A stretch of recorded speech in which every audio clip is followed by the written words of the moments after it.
Beloved heart, I invite you to sign up to my mailing list, and as a result of signing up, you will get a free gift. It's a 5D rebalance tune-up of all these chakras, and chakras are my specialty, so I would love to gift you with this transmission that is filled with light language and codes to help you stay balanced and tuned up during these increased frequencies of energy of this ascension, this new earth frequency. So check out the links in the notes of this show. And I look forward to connecting with you. I am sending you love.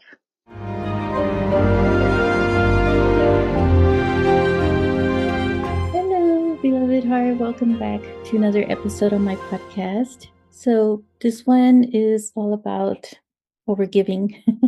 So, one thing this full moon in Libra, April 12th and 13th of 2025, is shining a light on is the deeper realization of the false light of overgiving, thinking that we are serving the community or others in this way. In fact, you're overgiving and is an undervaluing of your worth, which I'm going to address a little more on this topic. And it just so happens it's a full moon in Libra, which is near tax day in the United States, which is like a cosmic parody or cosmic joke, I would say, in a way. Libra is like all about the balance and harmonization symbolized by the scales of justice.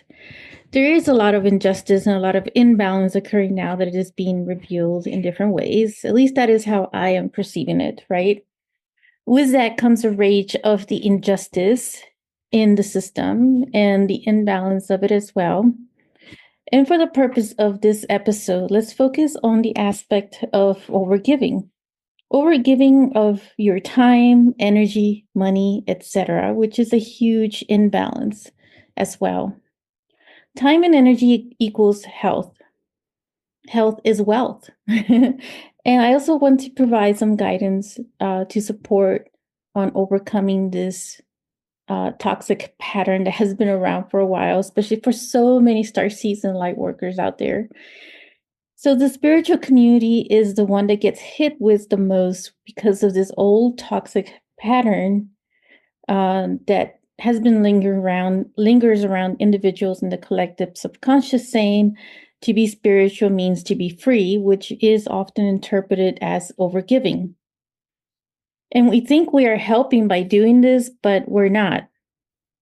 It's not serving anyone, but only the ego of the illusion of pleasing others, or in other words, being a martyr. So our worth can be interpreted in different ways. And this is where, healthy boundaries is so key, but it's also linked to speaking our divine truth from our heart. Our throat chakra is interconnected to our heart chakra. From an energy viewpoint, when you feel energy drained to the point that you cannot keep your eyes open is an indication that you are energy depleted.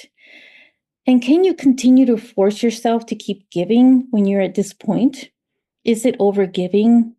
If your body gets sick or is in extreme exhaustion, then this is an indication that a break is needed, or there is an indication of overgiving. It's like the body sounding an internal alarm system. But why wait till that happens?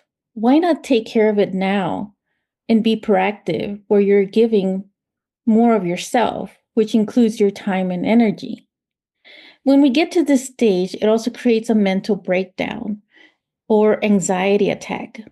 And I used to have so many anxiety attacks because I felt that I must give, or I'm committed to this, or I have to comply to these rules, or I will be penalized.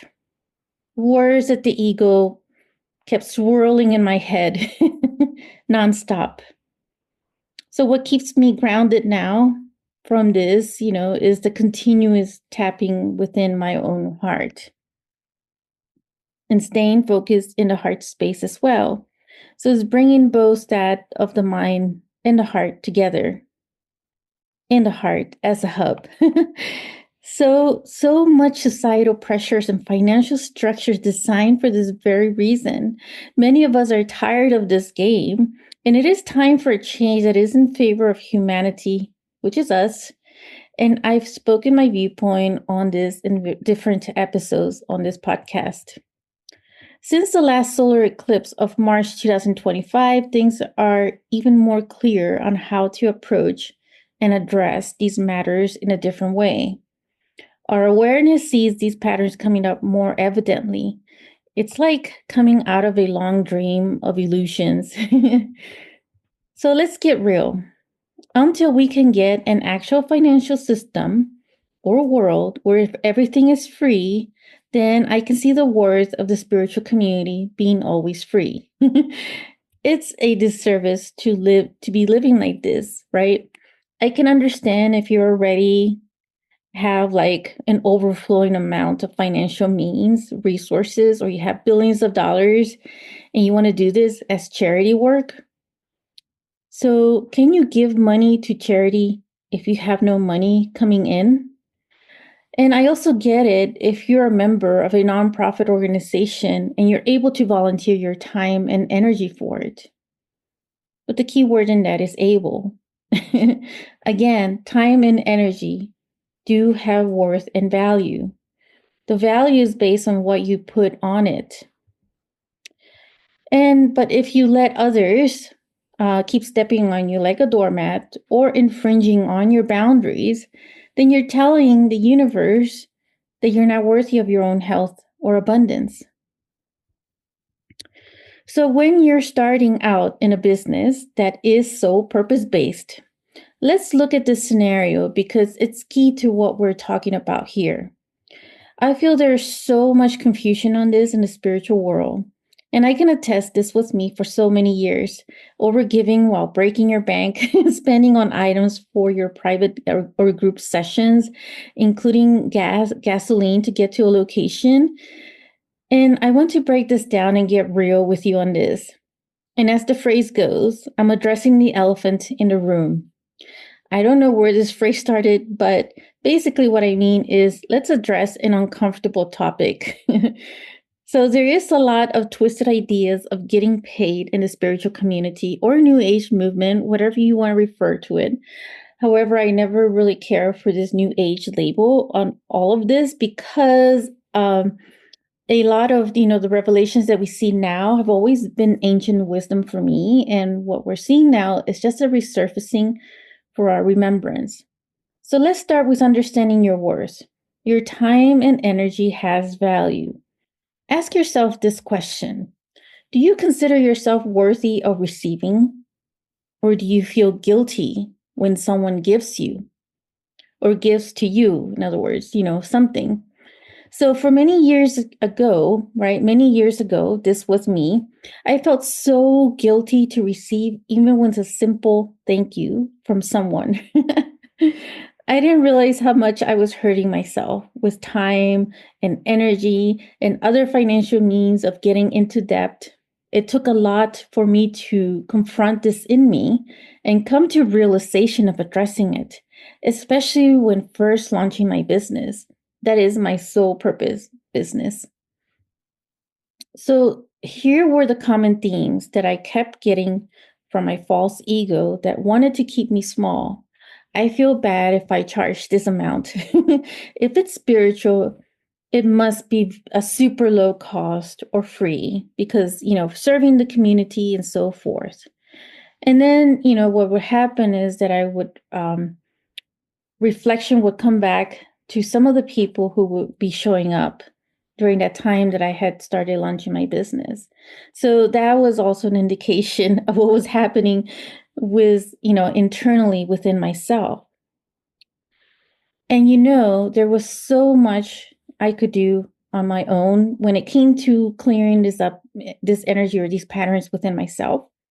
But I hired a mentor as a self-investment, which I am so grateful I did because it helped me see some other blind spots I was missing and addressing it with love and compassion for self to help me be able to get my business launched.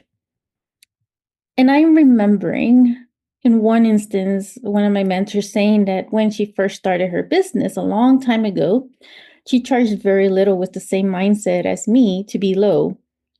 But now she was helping me undo that with my new business. And I would have followed that same false pattern had it not been for that guidance and encouragement, which is what I'm also emphasizing here in this episode now, is, going back to your own worth and your own value.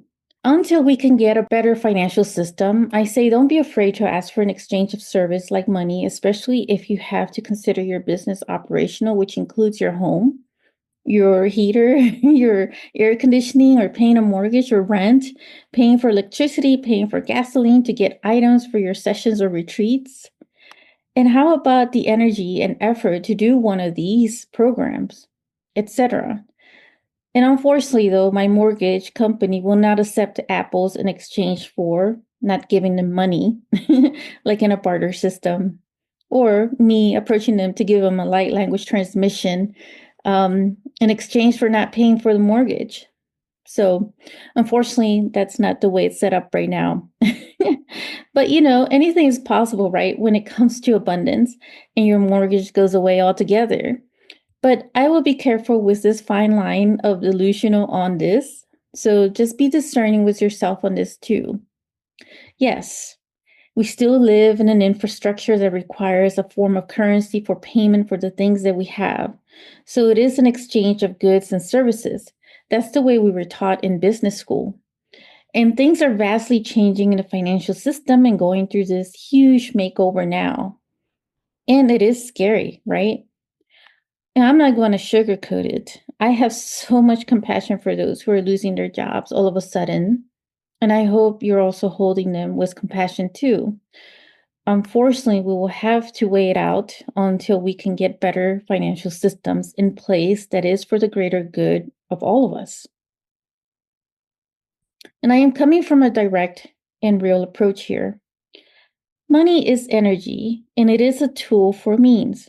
This is the biggest perception shift for our mindset and heart set for the spiritual community.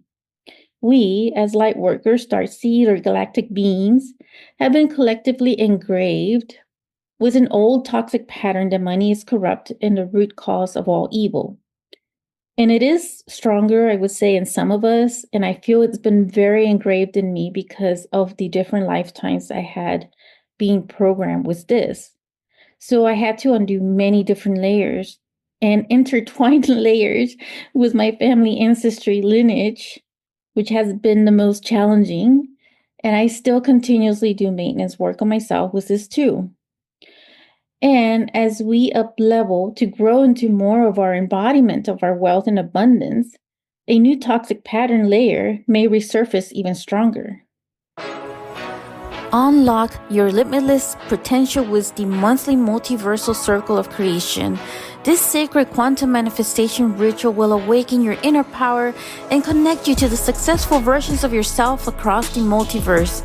Clear blocks, amplify your creative energy, and set powerful intentions for abundance, love, and possibilities. Activate your galactic aspects, recalibrate your nervous system, and manifest your dreams with cosmic clarity. Available in person and via Zoom. Join us for this transformative experience today. So let me address another elephant in the room. The poor elephant. With the spiritual community statement. It's all an illusion, right? Let's talk about the illusion of it all. And I can actually see and feel this more so than ever. So I get what it means, and I'm sure many of us get what it means as well. But I also realize and recognize that the financial system is still there. So these statements can also get dangerous, right? Because then it can create a delusional state or get into the spiritual fluff. So yes, we are in a matrix of illusion, which I like to also look at as a video game. So shall we play the game and learn to manipulate the energy of it? So there is a statement from Dolores Cannon. It's one of my favorite statements from her, who she was well known as one of the hypnotherapists of her time. And she has many videos still out there that are replaying with many of her different messages and messages that she would get, from different cases with clients that she worked with. Her most famous statement is, "You are here to learn how to manipulate energy." So the term manipulation is not always a negative connotation. So think of it as the same analogy with money, that it is a tool and its energy is determined by the one who is wielding it. So Dolores Cannon's statement about "you are here to learn how to manipulate energy" is equivalent to what many mystics have said, to be a master of your own destiny. So again, we are in a video game. So have you ever played a video game? I used to play them when I was little, more specifically like race cars, martial arts, and yeah, Super Mario Brothers were some of my favorites. And I'm starting to see that, in this life more so like this video game more than ever. So in many of these video games, they have these cash reward bonuses whenever you would complete a level or find, hidden treasure somewhere, and you will get like extra superpowers and energy. So all of these things, right, in the video game. So that's where we use, our superpower energy to, one, change our mindset, two, shift from mind to heart more often, and three, get to know all your patterns and take care of the toxic ones. And that could be through journaling, meditation, breath work, emotional tapping, known as emotional freedom tapping, EFT, energy work, investing on a mentor, or any other means that would help and assist with this. Be a master of your own destiny. This is the best way to get started with all of these 3 key steps that I just shared. So the next time someone complains about your business price tag, then ask yourself, what is your worth and your value? What is it that your energy is saying right now, right? And it also means that they're probably not for you either as clients. So, and it's not a battle, right, to take on either. So it's really their own business to figure that out, and that their own business is their own free will, right? So don't sell yourself short. And I will share what Archangel Michael always said to me: know your worth. Most importantly, be the embodiment of your worth with confidence, and establishing and maintaining healthy boundaries is a way to show your worth. You're worthy of great health. So let's declare this into existence now. I am embodiment of my worth, and I am confident in this. And I call all areas of abundance and wealth within me. So let's say that again.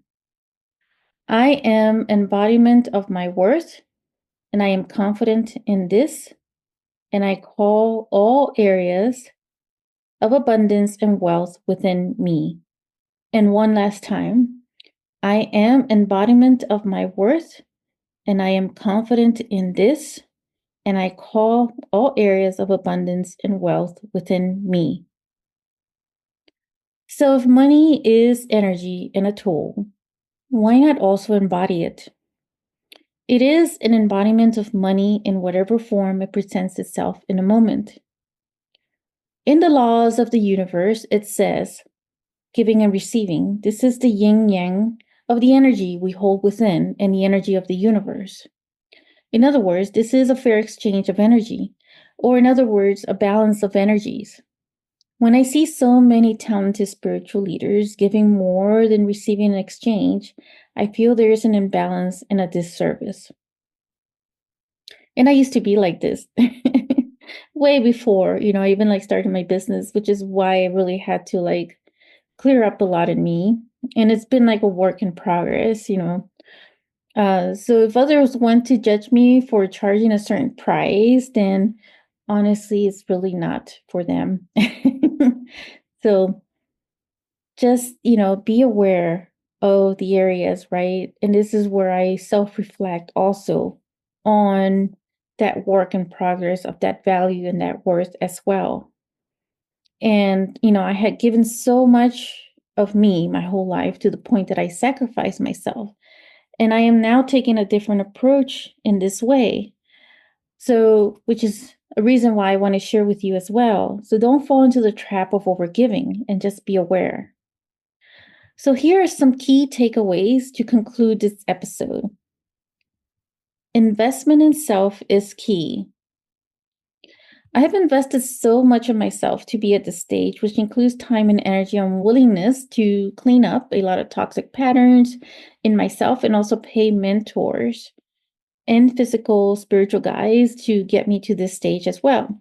And I encourage you to discern within your heart to connect with the right mentor or program for you in the moment. And this can change every time, right? And of course, your inner mentor is the best, your inner guidance. But I do go to others, from time to time that feel in alignment because they help with blind spots in other words, help us look at different angles or perceptions within ourselves. So selling and marketing from your heart. The new way of Earth, or 5D, is to sell and market from the heart rather than traditional old business school methods. This is something I am aligning to in a different way. I would start by connecting more to, like, if you're not really in your heart, then I would recommend this, right? To really start by connecting more to your heart through silence and breath work. And the heart opens up a new connection with our creative aspect to allow the universe and higher guidance to think outside the box with ideas for ways of reaching out to others. And it's really just working through the quantum field of interconnection. Now, this doesn't mean that there won't be any action. There still is some form of action, right, that happens as well. But there is like this fine balance that the heart brings in with that. And so the last key point and takeaway from this is the mechanism of multiple streams of revenue. And with the current fluctuating financial system and impacts on costs of living as well as increase in food prices, the best way to approach life now is to set up areas where you can build an empire for passive or residual revenue or extra cash on the side. And also start to find ways to grow your own food, like vegetables and fruit, if you're able. And for those, like looking at those multiple streams of revenue, finding the one that really resonates for you is the key, right, at your soul level. So it won't feel like it's boring or a torturous type of work. So in all of this, it's some, level of action that occurs as well. So I do want to say this also as a final statement before really concluding here, that it's so important too that we keep our, there's like this whole healthy boundary of refinement. So there's a fine line, right, when it comes to friendship versus, business. My biggest downfall on boundaries was being too much of a friend and overgiving of my energy. And this showed up again at the beginning of this year, despite having worked on this for many years. And I felt that because I am leveling up in a different way, this pattern, just needed to be tightened and polished even further. So, as the year of the snake, which is this year, I am being more cautious and aware and being as clear as I can with my messages. So this is what I also encourage and suggest for many of you who are overgiving to really pay attention also to your boundaries as well. So this is a lot to digest, I would say. So I will leave it at that. And I want to thank you for taking the time to listen to this episode. And I will catch you in the next episode. Bye for now. If you enjoyed this episode, make sure to click like, save, and share with others so they can also experience what you just experienced. And stay tuned for some more high vibe episodes. And I'll be connecting with you in the next quantum field. Sending you so much love.